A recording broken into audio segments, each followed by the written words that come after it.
Hey guys, all content discussed is due diligence gathered with aim at better understanding the nature of the current market in anticipation of the greatest squeeze in financial history.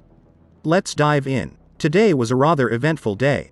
Elon Musk was most likely forced by his lawyers to just simply buy Twitter at full price after months of trying to scheme his way out of the purchase. I remember getting into a billion fights on Twitter about this purchase and having over 600 shares of Twitter along with options. Payday was amazing today. This news took the spotlight and headlines, but markets bounced back strong as well today. The Sharpie rally we saw dragged SPY to close over 3% high, Nasdaq at 2.7 and the Dow Jones over 2.8. Remember that in a bear market, plenty of bull runs ought to happen. This is due to rebalancing and sentiment shifts. For example, by the end of last week, everyone thought that benchmarks and stocks were extremely oversold. Though sentiment towards equities is very weak right now, we ought to see periodic rebounds. Still, markets will continue to be very volatile and I don't believe we have bottomed out yet, not even close. Still, even for a bear like me, I am glad to have seen the markets end the day green.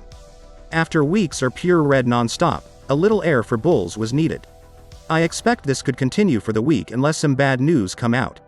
In an interesting poll surveyed by ISI on October 3rd, every institutional investors that took it said they expect the United States to fall into a recession, with 89% expecting it to happen sometime in 2023 and 11% expecting it to happen this year in 2022. The consensus end of 2022 forecast for the S&P 500 came in at 5% below Monday's close. Core Consumer Price Index inflation, excluding food and energy, was forecast at 4.2% by the end of 2023. We also saw European stocks rally today, with the Stoxx 600 index popping 3.1% today. We had some soft economic data that also helped propel bulls into the moon today. U.S. job openings sank to a 14-month low, which fit well with the narrative by the Fed that said they were worried about a hot labor market. All in all, a solid positive day due to bear market exhaustion leading a rally up pretty much everywhere. I saw many people upset with Saturday Night Live making a parody of Nicole Kidman's AMC ad, which also had AMC CEO Adam Aron on Twitter making negative remarks about the poor taste in joke. Personally, I didn't take it seriously. Saturday Night Live pokes fun at many tropes and giving us a bit of exposure to the rest of the world isn't bad, even if it's done in bad taste. To me, it was a net positive for marketing and a huge plus if it led to anyone into researching what's happening with meme stocks and taking positions in them.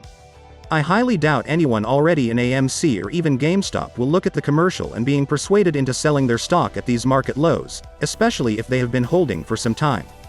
Today, rather than talk about markets, I wanted to bring attention to a particular topic.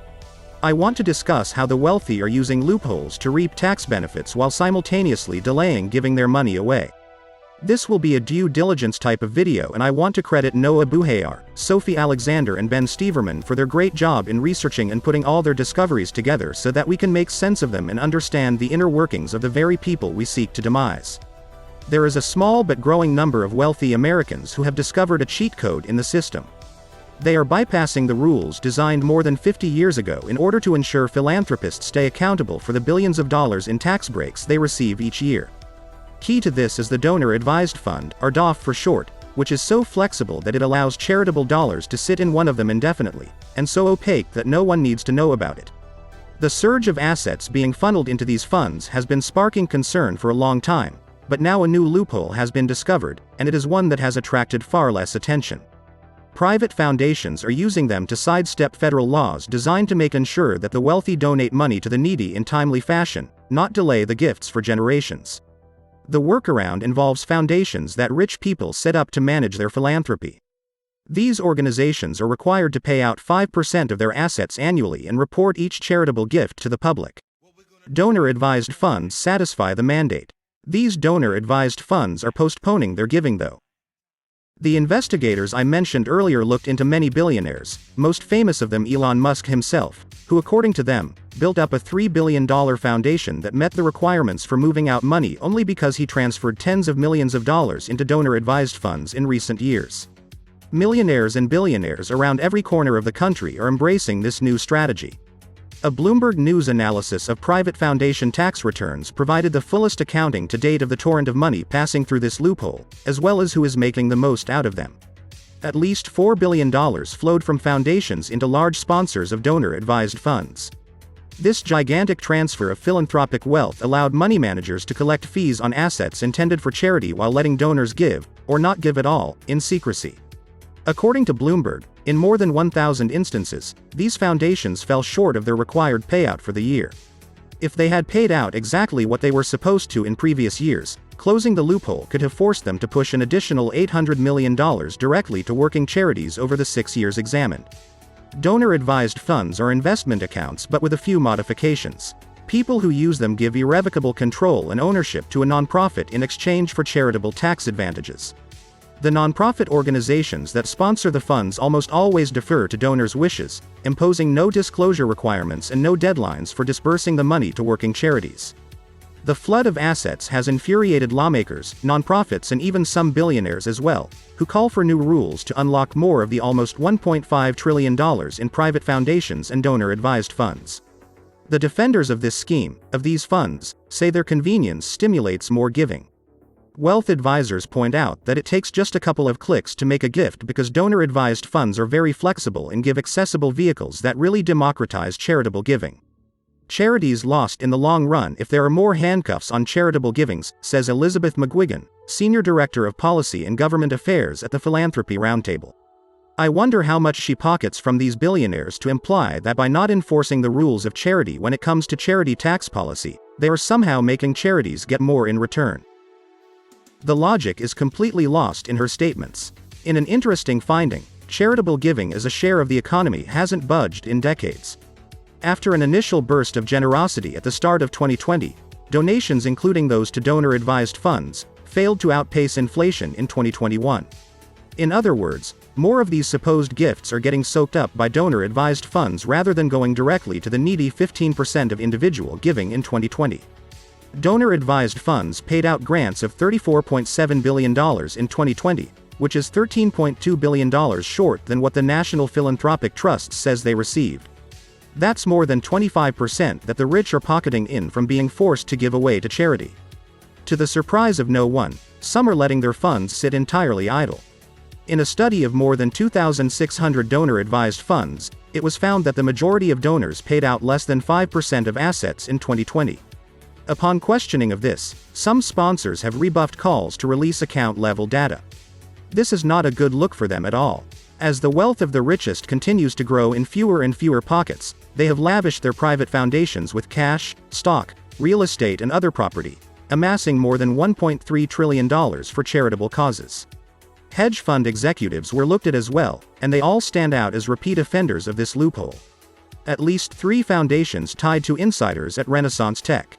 These examples reflect an erosion of norms, according to Boston College law professor Ray Madoff. As the practice becomes more common, the more okay it feels to others, the more it will grow. It's like driving above the speed limit. You don't feel bad about it because everyone around you is doing so. The following part of this story is a bit political, so know that I am simply calling out the facts as they were collected and not trying to enforce any particular ideology. In 1969, Congress tried to stamp out the hoarding of charitable money. Conservatives were noted as being particularly objecting to foundations' political involvement and the lack of transparency over where money went. They were reported as being outraged by the Ford Foundation's funding of liberal causes, including civil rights groups and a voter registration drive. The New York Community Trust was the first donor-advised funds charitable account to be made in 1931, but it wouldn't be until 1990 where more would be set up. The move presented an opportunity to collect fees for companies like Fidelity, Schwab, and Vanguard. As these accounts become more popular, Wall Street companies, including Goldman Sachs and Morgan Stanley, set up their own nonprofits to sponsor the funds. As the wealth of billionaires soared after the pandemic, controversy intensified over charitable rules. Calls for bigger and bolder giving came from prominent individuals and institutions. The implications of this are enormous. For example, last year, Elon Musk was seen many times bragging about having to pay the biggest tax bill in American history. In November, filings show that he gave $5.7 billion of Tesla stock to charity. The top federal tax rate was at 37%, which means the gift could cut Musk's federal tax bill by as much as 37 cents per every dollar given away. By contributing shares rather than cash, he could also avoid taxes on capital gains, saving an additional 20 cents on the dollar, or 20% in general for you smooth brains.